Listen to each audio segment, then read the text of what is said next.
hoje também vamos falar com o ambientalista Gabriel Bittencourt, que está aqui conosco, e ele vai falar sobre esse assunto, de que ele é especialista, vai falar sobre a Amazônia, mudanças climáticas, e vai falar também sobre esse número absurdo de aprovação de agrotóxicos no Brasil. Então, quero cumprimentar, então, agora o Gabriel Bittencourt, agradecer muito pela participação e pedir ao Gabriel que faça a sua saudação e as considerações aí, iniciais sobre os temas de hoje. Tá? Muito obrigado, viu, Gabriel? Oi, Joaquim.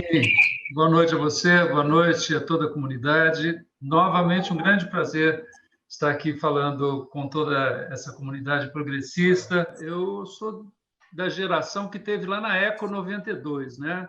Discutindo já essas coisas lá tantos anos atrás, indicando essas possibilidades, o aumento da temperatura provocando, por exemplo, derretimento das geleiras, que, por via de consequência, eleva o nível do mar. E a gente vê, só para dar um exemplo muito direto, né? Eu tive há 1 ou 2 anos atrás nos Estados Unidos, em Miami, e você vê lá, a cidade ela fica praticamente no nível do mar, um pouquinho abaixo em alguns lugares, em Miami Beach. Então, nas tempestades um pouco mais fortes, as águas invadem as ruas e penetram as garagens dos edifícios, e por conta disso a prefeitura tem elevado o nível das pistas, né, da cidade. Então, estou dizendo isso assim porque este é um país, essa é uma região que tem condições de fazer frente a algumas das resultantes desses eventos climáticos. Agora, você imagina as comunidades mais pobres, que muitas vezes são ribeirinhas, o que elas podem fazer, o que o Estado pode fazer para poder dar salvaguardas à saúde, às condições mínimas de vida dessa população? Praticamente nada. São essas que são mais afetadas, embora todos nós seja pelo desconforto do aumento da temperatura, seja pelos eventos climáticos extremos. Joaquim, eu lembro que, molequinho, na escola, a gente tinha que fazer aquelas redações. O que é o Brasil? Você fala, o Brasil é um país maravilhoso, não tem furacões, não tem maremotos, não tem desertos. A gente já tem deserto, já teve furacão, a gente está vivendo um outro momento climático. Perfeito. Gabriel, e você acha que, por exemplo, esse uso indiscriminado de agrotóxicos tem alguma relação com, eu não diria com o clima, ou até com o clima, poderia ter alguma relação com a nossa qualidade de vida? O que você pode dizer a respeito disso, já que saiu aí um dado recente de que 30% dos agrotóxicos liberados só este ano, não é isso? Aqui no Brasil, eles não são aceitos pela Europa. Isso tem alguma influência? Tem muito mais influência. Você falou aqui da última vez que você mata insetos, você tem uma alteração de toda a cadeia ecológica, né? Mas eu imagino que também possa ter alguma alteração do clima, ou você acha que não tem nada a ver? Diretamente para o clima, eu não vejo aqui, mas do ponto de vista das relações ecológicas, isso tem uma relação direta e tem uma relação direta com a nossa saúde, né? O Brasil, desde 2008, às vezes alternando com os Estados Unidos, é o maior consumidor de agrotóxicos do mundo. Nós consumimos 20% de todo o agrotóxico vendido no mundo. Nós movimentamos cerca de 12 bilhões de dólares por ano. Isso talvez responda algumas perguntas de por que a gente está investindo tanto nessa política do veneno, nessa política de agrotóxicos. Então, é necessário fazer uma mudança de política agrária para que a gente possa produzir alimentos mesmo para a população, e aí sim você tem condição de produzir alimentos sem agrotóxicos. Esse modelo de grande latifúndio, de monocultura, é imprescindível que se utilize os agrotóxicos, embora aí fazer um outro corte. Embora a gente possa dizer, bem, em outros países a gente tem também monocultura, mas por que o Brasil utiliza aquilo que é proibido em outros países? Vou pegar um exemplo dos Estados Unidos. Foi aprovado agora em janeiro um dos princípios ativos chamado sulfoxaflor. Ele foi proibido nos Estados Unidos porque foi identificado que ele mata abelhas. Nossa. A situação é muito grave, não apenas apenas, desculpa a forma de dizer, não, mas matar abelhas, matar esses insetos, eles são responsáveis por 70% da polinização dos alimentos que a gente come. Aham. Influencia em toda a cadeia alimentar. As aves que se alimentam desses insetos que estarão contaminados, é uma situação calamitosa. O que aconteceria se a Amazônia ela for continuar sendo devastada? O que pode acontecer? Olha, Joaquim, em primeiro lugar, assim, para contextualizar, né, aquele dia do fogo, né, que queimou e continua queimando grande parte da Amazônia, ele não é uma coisa que aconteceu porque alguém jogou uma ponta de cigarro na beira da estrada, né? Uhum. Aquilo lá faz parte deste projeto, de uma visão ideológica de desenvolvimento da Amazônia que prevê a necessidade de você derrubar a floresta, extrair, extrair aquilo que está no subsolo, que é o que é considerado riqueza. Na minha concepção, de muitas outras pessoas, a riqueza está na biodiversidade, que, inclusive, do ponto de vista econômico, pode ser explorada através de biotecnologia, mas, do ponto de vista de serviços ambientais, que a Amazônia ela produz uma quantidade de umidade por questões climáticas muito específicas que fazem com que a Amazônia, a floresta, se sustente e ainda envie 20 bilhões de litros de vapor d'água para a atmosfera por dia, que vem através dos chamados rios voadores, aqui para a nossa região sudeste, sul, Argentina, Paraguai, Uruguai, fazendo com que nós não sejamos o deserto. Se a Amazônia, se o desmatamento, segundo esses estudos, ultrapassar o nível de 20%, a Amazônia não consegue se sustentar, né, pela falta de umidade, se transforma em uma savana e, por conta disso, a gente perde todo esse rio, né, aéreo que vem para cá, e a tendência é que essas regiões, sudeste, sul do Brasil e os outros países, se transformem em praticamente desertos, né? Então, a situação é de uma gravidade, é perder a biodiversidade, a riqueza que isso pode representar, e perder também essa outra riqueza, né? O regime de chuvas que a gente tem hoje, que é extremamente, unicamente dependente da floresta amazônica. Esse protesto aí contra mudanças climáticas, você disse que ele começou com uma menina, isso? Que de escola, foi uma menina que, preocupada com as mudanças climáticas, ela fez um protesto isolado e isso ganhou agora o mundo, é isso mesmo? Exatamente, Joaquim. É uma coisa muito interessante, porque às vezes a gente acha que as nossas atitudes, as nossas ações de caráter individual, elas não têm a repercussão que a gente gostaria, às vezes não tem. Não. Uma sueca, uma menina de 16 anos, a Greta Thunberg, ela começou a ficar angustiada por ver a morosidade com que as autoridades, né, do seu país e de outros países agem no que diz respeito a tomar medidas efetivas para conter o avanço das alterações climáticas, né? E aí, o que ela fez? Ela elegeu a sexta-feira para poder matar a aula e, isoladamente, com um pequeno cartaz na frente do parlamento sueco, se manifestar no sentido de essas autoridades têm que fazer alguma coisa muito rápida, porque é para mim, é para a minha geração que vocês fazem ou deixam de fazer as coisas. Isso acabou contaminando outros jovens que foram aderindo. A Greta já foi falar na ONU, foi falar no encontro das partes, e hoje a atitude dessa menina, às sextas-feiras, mobiliza o mundo. Hoje foi um grande dia de mobilização, dia 27 próximo, a outra sexta-feira, vai ser um grande dia de mobilização também, pedindo que as autoridades ajam com mais rapidez. Infelizmente, o que a gente tem visto no Brasil, como eu disse, assim, não é nem neste momento, não é nem agir com mais rapidez, pare de fazer, pare de promover os retrocessos que estão sendo promovidos. Tudo aquilo que a gente conseguiu avançar hoje está sofrendo um retrocesso muito grande. O Brasil já foi um grande protagonista das ações de cunho socioambiental. Tanto é que a a Rio 92 foi o grande evento da ONU do século passado, foi aqui no Brasil, né?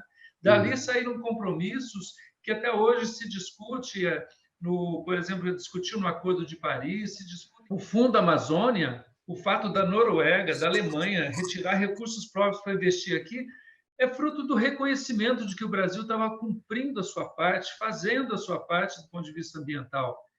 Então, a Greta está mobilizando os países no sentido de vamos acelerar as ações para conter as alterações climáticas, mas no Brasil, neste momento, infelizmente, a gente tem que fazer alguma coisa de pare de fazer tudo isso de errado que vem sendo feito, né? Pare de queimar a Amazônia, o Cerrado. As queimadas não têm sido naturais, elas têm sido propositais, elas respondem a essa ideologia de ocupação do território, sobretudo pela pecuária, né? No caso da Amazônia, mais ainda, né? Pela indústria madeireira, pela mineradora.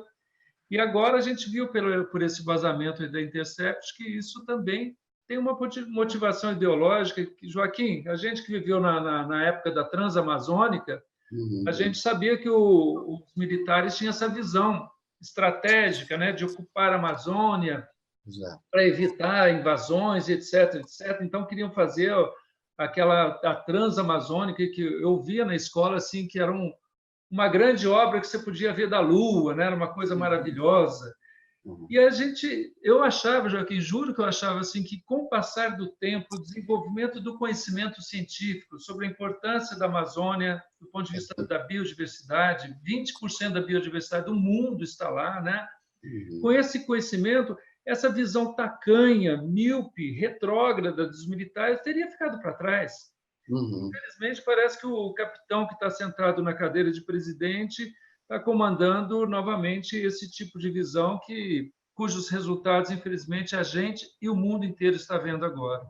Então, às vezes eu fico pensando, o que é isso? É uma ignorância ou, na verdade, é uma ambição desmedida, algo inconsequente, achando que isso não vai ter reflexo no futuro? Qual que é a sua opinião sobre isso?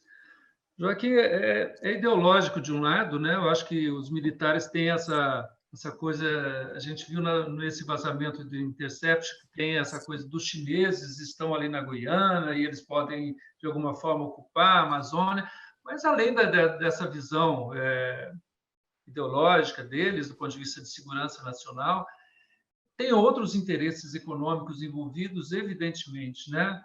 Mas eu acho que, ainda voltando aos meus tempos de escola, acho que as fábulas nos ensinavam muito. Eu lembro da fábula da galinha dos ovos de ouro, que a galinha botava um ovo de ouro a cada dia e o dono, de repente, algum dia falou, se ela bota um ovo a cada dia, quantos ovos não terão lá? E matou a galinha e pronto, né? Então, a Amazônia é isso. A Amazônia, a floresta de pé, ela é rica. As pessoas às vezes acham que é uma visão romântica você falar que ela é rica do ponto de vista da sua biodiversidade, como se fosse apenas um santuário a ser mantido. Não, a biodiversidade ela pode trazer riquezas, inclusive, e disse na outra transmissão que participei, que menos de 0,5% da flora amazônica é estudada com fins de produção de medicamentos. Imagine-se, então, o quanto que você pode extrair ali de biotecnologia para a produção de medicamentos para curar doenças que hoje são consideradas incuráveis. Então, a floresta de pé presta esses serviços ambientais, né? Essa chuva toda, uma série de outros serviços, mas também, do ponto de vista econômico, ela pode ser muito importante para o Brasil, como aquela galinha dos ovos de ouro viva. A Amazônia morta, derrubada, você extrai aquele fetiche do presidente, do nióbio, né? Mais outros fetiches ligados à mineração, você extrai toda aquela madeira, você extrai tudo aquilo lá e pronto, você matou a galinha dos ovos de ouro, aquilo lá vira uma savana e pronto. Cadê a biodiversidade que você tinha? Cadê o potencial de biotecnologia? Acabou. Né? E fora aquilo que a gente falou anteriormente, né? Os serviços ambientais que a gente hoje recebe aqui acabam também, e aí pronto, o regime de chuvas acabou, isso aqui vira um deserto. E aí depois, aprofundando mais, você vê o cuidado que o MST tem hoje com desenvolver uma agricultura orgânica sem agrotóxicos, sem veneno, que eles chamam, sem veneno. Você conhece alguma experiência nesse sentido, Gabriel? Olha, Joaquim, em primeiro lugar, assim, concordando integralmente com o que você fala com relação aos interesses envolvidos na Amazônia. Existe essa visão militar, que eu classifiquei como tacanha, como retrógrada, mas ela se imbricou com os interesses econômicos de grupos que são grupos mercenários mesmo, que estão pensando no seu enriquecimento imediato. E aí, longe de se ter uma visão de Estado, uma visão de desenvolvimento do Brasil a médio e longo prazo, infelizmente, a gente está na mão desse tipo de gente, né? Então, mas isso posto, focando na história dos agrotóxicos, uma coisa que, só voltando ainda, né? Essa história dos agrotóxicos, ela ganhou força principalmente depois da Segunda Guerra Mundial, onde existiu a chamada Revolução Verde, né, que acabou se firmando na base da produção de agrotóxicos, de grandes maquinários e de pouca mão de obra no campo. E a produtividade efetivamente se elevou bastante ali. Mas, em 1962, uma bióloga estadunidense chamada Rachel Carson, ela publicou um livro que até hoje é um ícone, né, no movimento ambientalista, que é chamada Primavera Silenciosa. O título se dá por conta dela ter visitado os locais em que se aplicava muito esse tipo de veneno, e ela não escutava mais zumbido de abelhas, cantar de passarinhos, porque os agrotóxicos tinham matado toda a vida naquele local. Então, os agrotóxicos, de fato, eles responderam no momento para o aumento da produtividade, que acabaram levando a agricultura para esse modelo que a gente tem hoje, grandes monoculturas, que depende exclusivamente do agrotóxico. Mas, no Brasil, o Movimento dos Trabalhadores Sem Terra, o MST, tem mostrado uma alternativa importante, que é a alternativa de você ter pequenas propriedades com gente trabalhando, ou seja, você fixando as pessoas no campo, elas tirando o seu sustento e podendo produzir sem veneno. O maior produtor de arroz orgânico da América Latina é o Movimento Sem Terra, os Trabalhadores Sem Terra, que são consumidas no Brasil e exportadas para a Europa, inclusive certificadas. A feira que o MST faz em São Paulo é uma coisa maravilhosa. Eles mostram assim, olha, a gente não produz como as grandes monoculturas produzem milho, soja, trigo, a gente produz cenoura, beterraba, arroz, feijão, alface, abobrinha, aquilo que vai para a mesa das pessoas e sem veneno. Eu agradeço novamente a oportunidade, é sempre uma honra participar aqui na TV DCM contigo, e mando já um grande abraço a você, um grande abraço a todos que nos assistem. Tá ótimo, Gabriel. Muito obrigado, é uma honra tê-lo aqui presente sempre. Só fazendo aqui a Mônica um comentário, agradecendo você, Mônica Costa, obrigada, Gabriel. Temos aqui também a Lila Rosa dizendo que a indígena não é líder, ela está sendo rechaçada pela liderança xinguana. E o Elimar Soares diz que ela é traidora do povo indígena. Vai fazer um papelão, porque, na verdade, queimada existe e está preocupando o mundo todo, e o satélite já mostrou. Gabriel, muito obrigado pela sua participação. Agradeço muito todos vocês que participaram do chat. Tá? É uma honra também tê-los aqui. Nós somos uma comunidade, somos uma grande família progressista do DCM, tá bem? Nós nos encontramos todos os dias aqui às 9 da manhã, nos encontramos às 7 da noite, e eu volto na segunda-feira, às 9 horas, com o DCM Café da Manhã, e você tem daqui a pouco o Essencial DCM com o Kiko Nogueira e o Pedro Zambarda. Tá certo, Gabriel? Muito obrigado, Gabriel. E volte aqui mais vezes, Gabriel. Você aqui dá brilho aqui ao nosso canal, à nossa transmissão, tá bem? Obrigado, meu caro Joaquim. Grande abraço. Até mais. Boa noite para todos vocês. Boa noite, Gabriel. Boa noite.